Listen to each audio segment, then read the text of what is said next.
اسمم فاطمه سادات کیمیایی و اینجا روستای جزین در 45 کیلومتری شهرستان بلوچستان. اینجا با قدمت حدودا 300 تا 400 سال که ما این روستا رو این قدمت ما معرفی کردیم. روستای ما در حدود 2700 تا 3000 نفر جمعیت داره. یک بومگردی داره که بومگردی کیمیایی که مال مایه.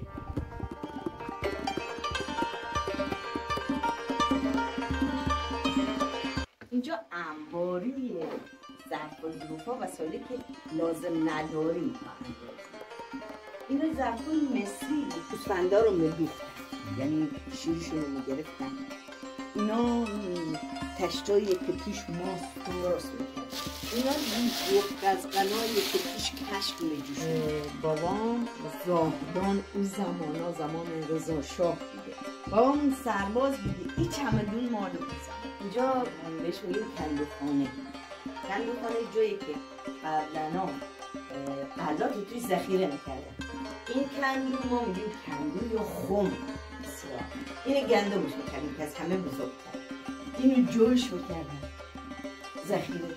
اینو نخود میکردن. اینو عدس میکردن. اینم شیره میکردن. شیره انگور.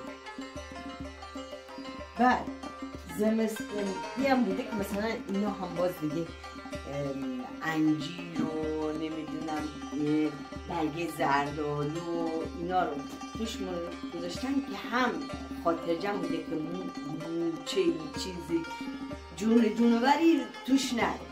و از اینجا هم نگاه کن، از اینجا هم در این در که از اینجا از این بالا مریختن توش اون در بست، چون نمیتونستن دقت که کنن از توش بردارن. اونا از اینجا باز برش میداشن. اینا صندوقاییه. اینا رو توش نون میگذاشن.